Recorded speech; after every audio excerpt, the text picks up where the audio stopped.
Dictation start होगी 3 second बाद। Start.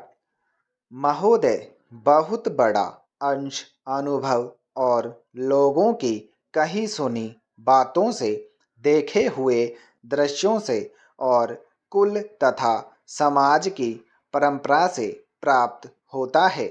Cinema इस सभी प्रकार के ज्ञान की प्राप्ति में सहायक हो सकता है, क्योंकि यह मनुष्य की दृश्य और श्रव्य अनुभूतियों के क्षेत्र को बहुत ही बढ़ा सकता है।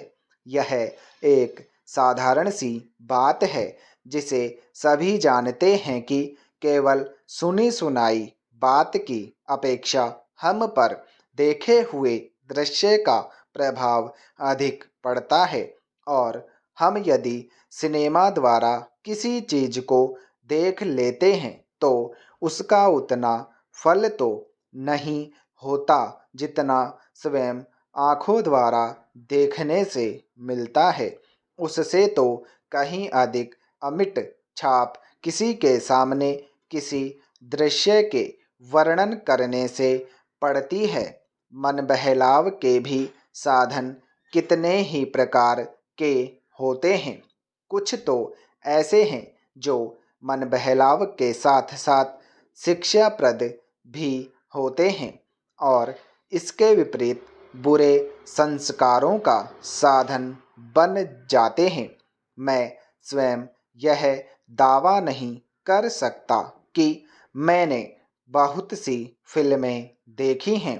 सच पूछिए तो मुझे बहुत कम फिल्में देखने का अवसर मिला है, पर मेरे पास जो खबरें पहुंचती है बहुतेरे विश्वसनीय भाइयों और बहनों द्वारा जो शिकायतें पहुंचाई जाती है, उनसे मालूम होता है कि बहुतेरी फिल्में दूसरी कोटि की हैं, जो शिक्षा अथवा मन बहलाव का साधन न बनकर बुरी वासनाओं को जागृत करती है, विशेषकर युवकों के चरित्र पर बुरा प्रभाव डालती है।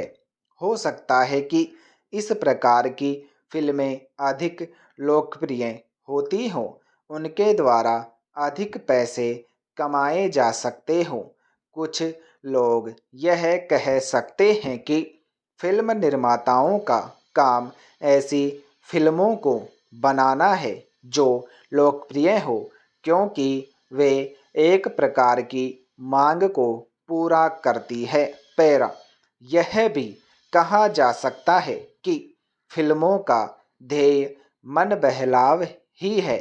उसको तो तभी सफल मानना चाहिए जब फिल्में उन लोगों का मन बहला सके जिन लोगों के लिए बनाई गई हों।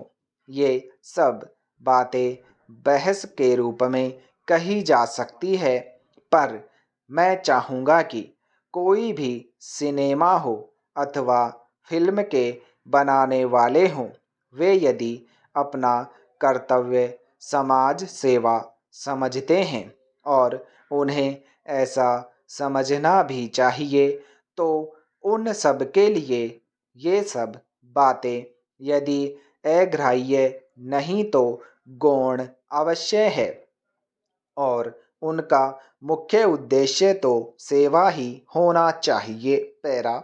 सेवा तभी तक सेवा रहती है जब तक वह सेव्य का हित करे, न कि उसे गिराए।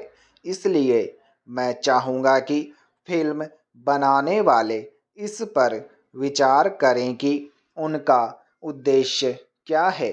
उद्देश्य सेवा ही होना चाहिए, और सेवा के साथ साथ यदि धनोपार्जन भी हो जाए तो निर्दोष हैं। यदि धनोपार्जन ही उद्देश्य हो और सेवा न हो तो वह अग्राह्य होना चाहिए। यदि मनुष्य अपने स्वार्थवश कुछ ऐसा काम करता है जो उसके व्यक्तिगत लाभ के लिए तो ठीक हो, पर जिससे समाज को हानि पहुंचती हो तो उसे रोकना पड़ता है। स्टॉप।